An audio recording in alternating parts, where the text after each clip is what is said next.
Hi, welcome to another interesting episode of 100% Joy. I'm going to start this episode by sharing a story about a movie I watched almost 2 years ago, I think in 2021, titled Camberley. Back to your business idea. The one that she's too broke to fund, right? She's kind of broke. She's like broke. Woo! John was there. Did you see him? I'm still here begging John, trying to show him that I'm wife material. You must be Camberley. I've heard so much about you. And I've heard nothing about you. If she's down and she needs someone to cheer her up, she should watch Comedy Central or something. Bro, you first. Who's your bro? And collect your suspension letter. Jessica. Yeah, Camberley. When the trailer for that movie came out, I was really excited and I couldn't wait to see the movie. Given the fact that I had one of my favorite actors, Mawili Govo. Okay, so Camberley was played by Nancy Seme, another amazing actress. And the movie starts by giving us a sneak peek into Camberley's life. You know, we saw that Camberley was a very disorganized person. She didn't have her life together. In fact, in the morning she gets up really late. She's not on time to work. She was an impulsive shopper. Her finances were a mess. Her relationship also was a mess. She was in a relationship with this narcissist who was played by Mawili. And everything was not going her way. Not at work, not at home, not in her relationship. Everything was going, downhill. And we saw this as a result of her life being so disorganized and a mess. She got suspended from work. She got a 6-week suspension from work. And I think the same day she was suspended from work, her boyfriend also broke up with her. It's not you, it's me. That's what I want to say. And, she was devastated because she had lost everything in one day. Now, this was life throwing her a curveball. And what did she do? She decided that, you know what, she was going to do better. And by doing better for Camberley was about her making sure she becomes successful so she can get her boyfriend back. Does this ring a bell? I'm sure this rings a bell to somebody out there. So it wasn't about her getting better for herself. It was about her getting better so she can get her boyfriend back. Now, she had a best friend who was played by the guy who played Nnamdi in Living in Bondage. I can't remember his real name now, but he played her best friend, and she just saw him as a best friend. But the guy really loved her, and he was like her sense of reason.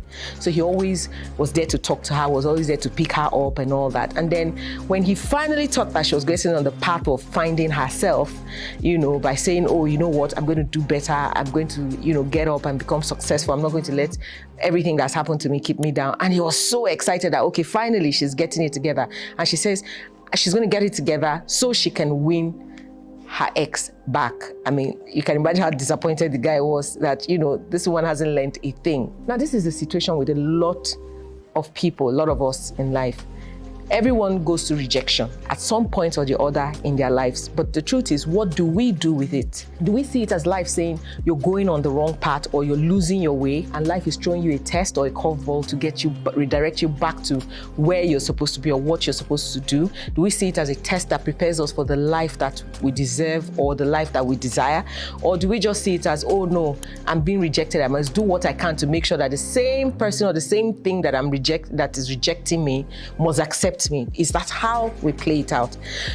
When we come back, let's look at what rejection is really about. Don't go away. I'll be right back.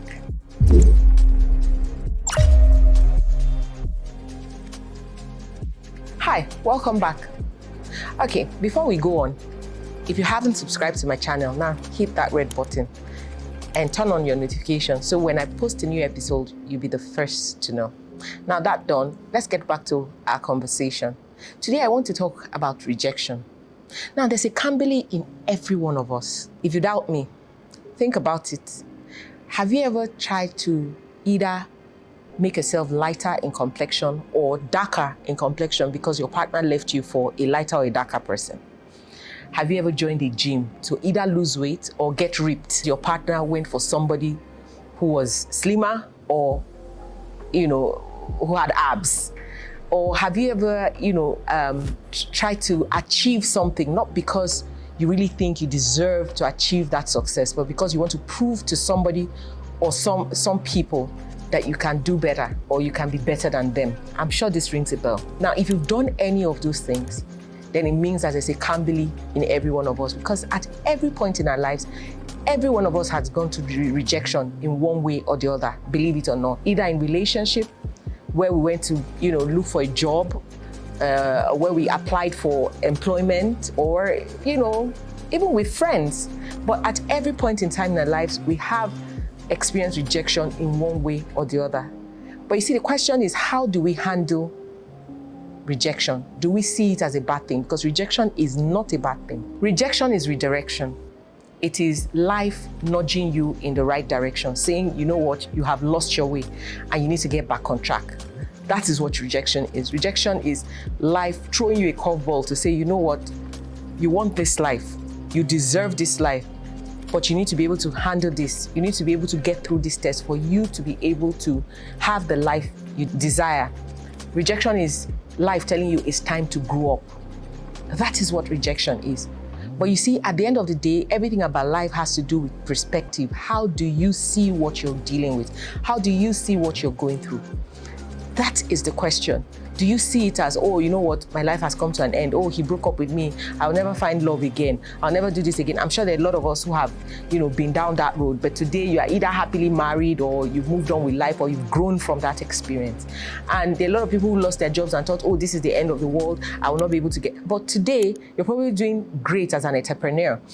So if we all look at the times that we've gone through rejection and we have given in to whatever lesson it was trying to teach us, we'll find out that we're better for it. And if that situation did not happen, we'll not be who we are today. In Camberley's case, she decided that she was going to do better because she wanted to get John back. John was her ex-boyfriend, the narcissist boyfriend who broke up with her. And she got up, she started working hard at putting together her own gallery since she had already gotten a 6-week suspension at work. And she said that, you know what, I'm going to build my life. She succeeded. She got her gallery up and running. Her boyfriend even came for the opening, and seeing that she was now a success, he decided to get back into her life.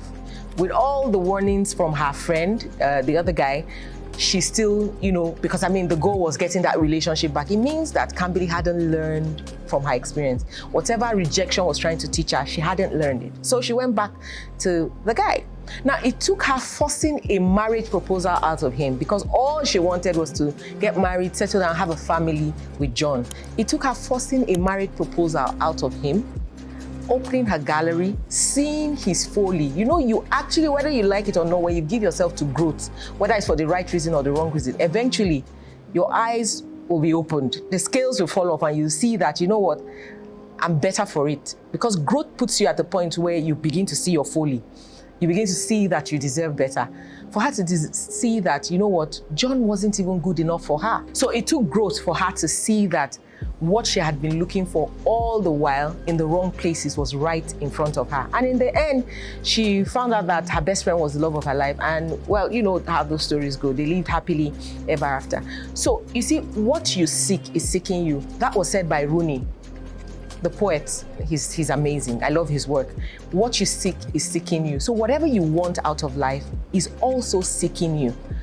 But the only reason why you have not embraced it, or you have not touched it, or you don't have it yet, is because you haven't evolved into the person that can handle it or deserves to have it. And one of the things that helps us to grow or evolve into the people we need to become, to be able to embrace what we really want out of life, is rejection. Are you beginning to have a good feeling about rejection now? It's rejection. Now, I have been down that road. And I know that sometimes when you're rejected, especially when it happens to you in relationship, you think that the world has ended. You think you're not good enough. You say, oh my God, the person doesn't want me. That means the whole world doesn't want me. But honestly, when you actually embrace it and grow out of that situation, you're going to look back and thank the person for doing whatever he or she did to you, because it was the best thing that happened to you. Because at that point, you begin to find yourself. Now, when we come back, let's look at what you do when you get rejected. Don't go away. I'll be right back.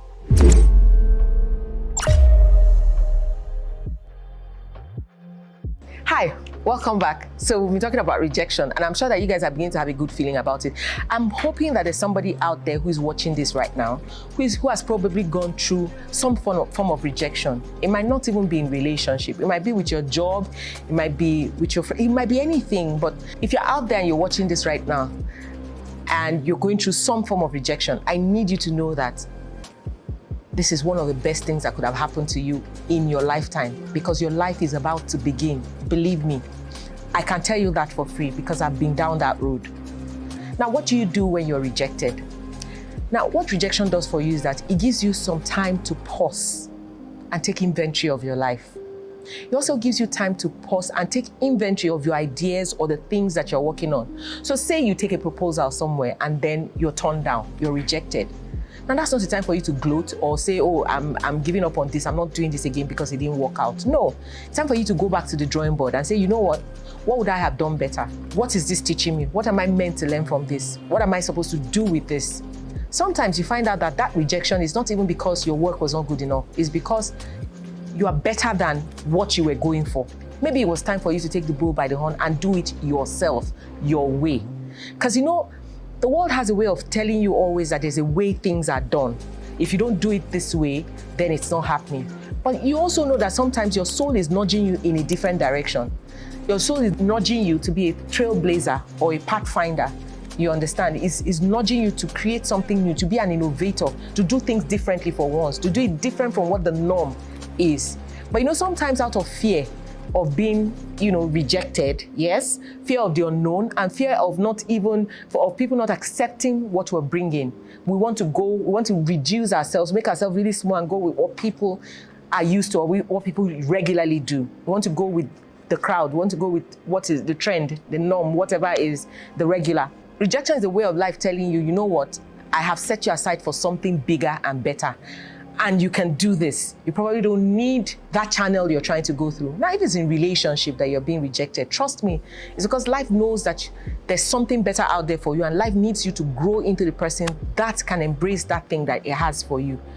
And what you should be doing at that point is saying, what is this pain teaching me? Because it's really painful, especially when you're so vested in a relationship and it's not something you saw ending. It's something you saw forever out of. I know we women were like that. Although I'm not just speaking to women, but it's more of a women thing. When you meet a guy, you really love him, you're already looking at how many children you're having with him and the home you're building with him and all that. And then it doesn't work out that way. You're broken, it hurts. Trust me, that pain is teaching you something. That pain is meant to help you grow into the woman you need to become to attract that person that you're meant to spend the rest of your life with. And it's not just about your partner, because when you grow, growth is always encompassing. It's not just about who you are as a woman to a man. It's also about who you are as a person, your identity, what you're meant to do, how you're meant to approach life. You grow from on all sides, emotionally, psychologically, mentally, emotionally, physically, career-wise, in every way you're growing, So that pain is supposed to be teaching you something. So what you should be asking is, what is this pain teaching me? Not, oh, this is the end of my life. How can this happen to me? He left me. He can never leave me. If he leaves me, I'm going to die. No. I'm sure that there are a lot of you watching me right now who have had relationships that didn't work out, and you went like, oh, this is the end of it. My life is over. If he leaves me, I can't survive. And today you are still surviving, probably eating a bag of chips as you're watching me right now. That's to tell you that heartbreaks don't kill, but heartbreaks teach us a lot of things that we should be open to learn. And there's so many people out there who are in relationships that are not working.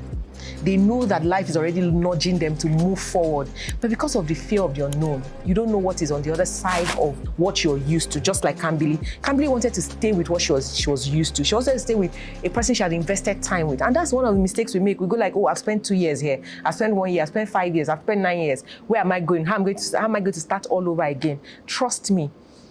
When you get it right and life gives you what is yours, you don't need 9 years to get a man to marry you or a woman to settle down with you. It's going to happen, and it's going to happen in the instant because it's going to be right. So most of us are being held back by fear. Most of us don't handle rejection well because of the fear of the unknown. So we want to stay back in what we know. We want to keep going around the same circle. And just like exams, I always say this on my episodes, if you keep failing the test, you keep taking it. When life gives you a test, or throws you a curveball, which sometimes comes in the form of rejection, if you do not learn from it, you're going to keep taking the same test. And that is why a lot of you are dating the same men with different faces. A lot of you women and men are dating the same women with different faces. A lot of people are going through the same situations, career-wise, business-wise. You're going through the same situations in your family, wherever you find yourself. You're dealing with the same thing, coming in different ways and different forms. Why? Because you have refused to learn whatever life is trying to teach you so you can grow. Because it's from learning from our experiences that we grow. And when we grow, we're able to use what we have learned to contribute to our society. So today, what am I trying to say? I'm trying to say that rejection is a good thing. And whenever you find yourself getting rejected, don't panic, don't get upset, don't get devastated, don't fall apart. Instead, put yourself together. It's difficult because, we're emotional beings. You're going to cry. Allow yourself cry. Cry. When I get rejected and it hurts, I cry.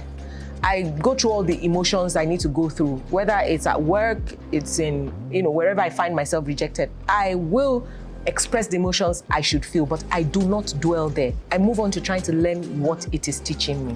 Sometimes with relationships, when you're rejected, it's not time for you to jump into a new one so that you can forget the old one.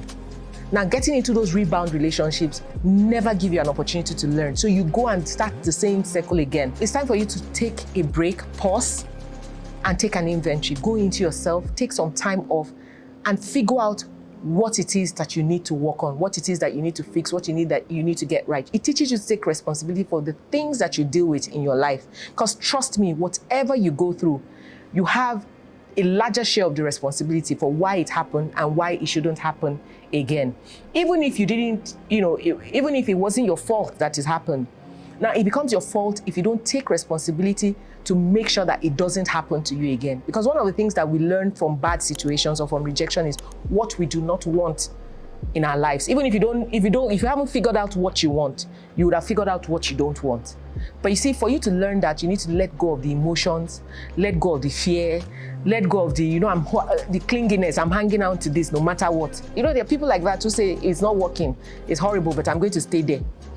I don't know how that works. Why would you want to hang on to what is not working when there's so many limitless possibilities out there for you to be able to grow into someone who can attract what works? So rejection gives you an opportunity to reevaluate your life and fix what you need to fix, or grow from what you need to grow out of. So from today, I want you to start seeing rejection from a different angle. If you're going through it right now, this is a time for you to reevaluate your life. It's a time for you to see it as life redirecting you or putting you back on the path to what you desire or what you really deserve out of life. You should embrace it. No matter how painful and uncomfortable growth is, it is a necessity. Because if you don't grow, then you die. It's just like stagnant water. What happens to stagnant water? You must keep growing. Growth is a natural human process or a natural process of life. We keep evolving. But for us to evolve, rejection is one of the things that camouflages itself as pain, as a negative thing. But in the actual sense, it is our stepping stone to the next level. It is our stepping stone to the life that we desire. Just like Camberley, if you're going through changes in your life right now, camouflage as difficulties or problems or challenges, embrace them, own them, and go through them. Because at the end of it, or on the other side of that challenge or that problem, is the life that you desire. They say everything we're looking for is on the other side of fear. And that's the honest truth. Most times, decisions we make, the things we lose them out of fear. And it's the fear of the unknown. So don't see rejection as a bad thing. When you change your perspective towards what you're going through, everything around you changes. If you see rejection as, oh, this is an opportunity for me to grow, life begins to show you everything you need on your path to help you grow. And then when you grow, you begin to attract the things that you want out of life. This is where I end today's episode. And I hope that you've learned something from this, especially about rejection, which is one of the things that a lot of us deal with. And it has resulted in a lot of people living in depression, some people even becoming suicidal, some people actually taking their own lives. When at the end of the day, if you had the opportunity to just have a sneak peek into your future, what happens to you after you embrace that rejection as a good thing, and you see the life that is waiting for you, trust me, you would, in fact, if rejection hasn't come, you'll be begging for it to come because you want to grow. There's a saying that when you reach, there's nowhere to go after rock bottom except up. So it means that when you go through this situation in your life that is like, oh my God, nothing worse can happen to me, it's always the time for you to turn and look into that situation, pass through it, embrace it, learn what you need to learn out of it, and see that you're about to embrace the best days of your life. Like I said earlier, growth is a necessary part of life, and we all need to adopt the growth mindset. Once you adopt the growth mindset, you begin to see your challenges or your problems differently. I have a book titled School is in Session. I think you can actually find it on Amazon. It's a book that talks about life being a school, and everything we're going through is teaching us something. Everyone we meet is teaching us something. We don't meet people by accident. We don't go through any experience by accident. Everything we go through is teaching us something. And whatever is teaching us is something that's supposed to help us get to where we're meant to be in our life's journey. So it's either you're seeing your challenges as springboards to the next level, or you're seeing it as stumbling blocks from what you need. But you see, at the end of the day, it's up to you. Everything has to do with your perspective. Do you want to see your challenges or your difficulties in positive light, or you want to always see them as, oh, life is happening to me, life is coming down on me, I'm the most unlucky person? If that's what you see, then that's what you get. But when you see it as an opportunity for you to grow, an opportunity for you to be better, an opportunity for you to get closer to the life that you desire, then that's what is going to be for you. So it's all up to you now to make your choice. How do you want to see your challenges? How do you want to see them? Do you want to see them as springboards, or do you want to see them as challenges? So I'm going to leave that to you to answer. Until I see you again next week, keep evolving into the best version of you. Bye-bye.